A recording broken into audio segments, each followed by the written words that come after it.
നമ്മെ പോലെ സംസാരിക്കുവാനോ ആശയവിനിമയം നടത്തുവാനോ കഴിവില്ലാത്ത ഒരു അമ്മ കുരുവിയുടെ കഥ, മക്കളെ ചൊല്ലിയുള്ള കണ്ണീരിന്റെ കഥ, അമ്മ മനസ്സ്.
മനുഷ്യരുടെ ഇടയിൽ കാണുന്ന വാക്കുതർക്കങ്ങളോ വക്കാണങ്ങളോ ഒന്നും അവരുടെ ജീവിതത്തിൽ ഉണ്ടായിരുന്നില്ല.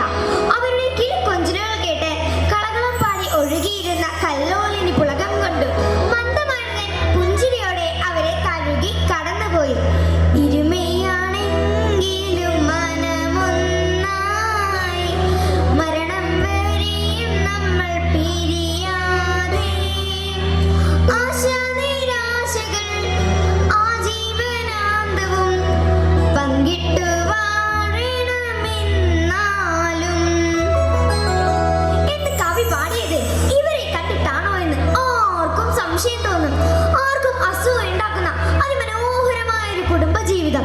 അങ്ങനെ ഇരിക്കുമ്പോൾ ഒരു ദിവസം പെൺകിളി 4 കുഞ്ഞു മുട്ടകളിട്ടു.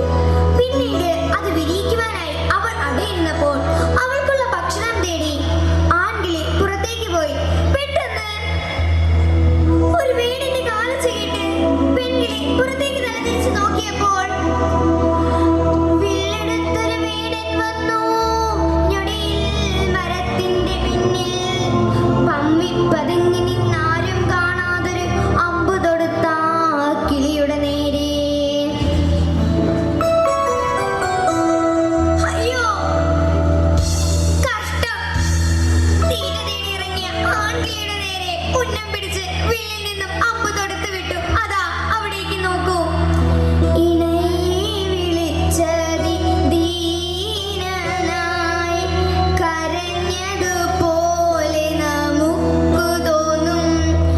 ഞൊടിയില പാവം കുരുവിക്കുട്ടൻ താഴത്തു വീണു പിടഞ്ഞു പോയി. എങ്ങും ശ്മശാന മൂകത പരന്നു.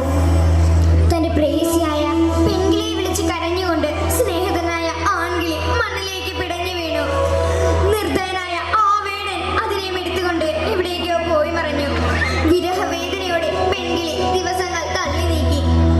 ഈ മുട്ടകൾ വിരിയുമ്പോൾ കുഞ്ഞുങ്ങൾ കണ്ണു മിഴിക്കുമ്പോൾ അത് കാണാൻ കൊതിച്ചിരുന്ന കണ്ണുകൾ എന്നേക്കുമായി അടഞ്ഞുപോയി.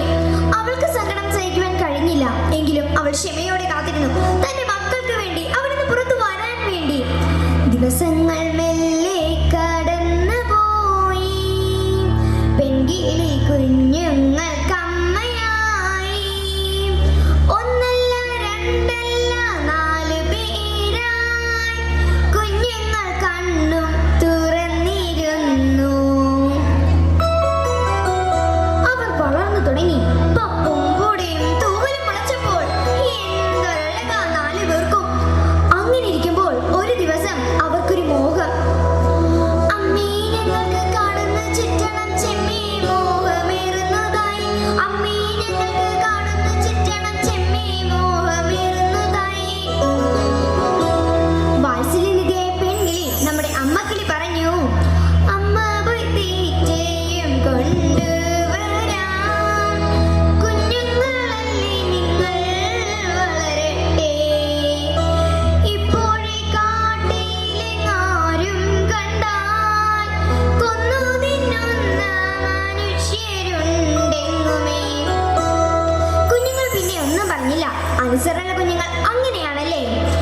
ഇപ്പോൾ ഈ സമകാല യുഗത്തിൽ നമ്മൾ കാണുന്നത് എന്താണ്?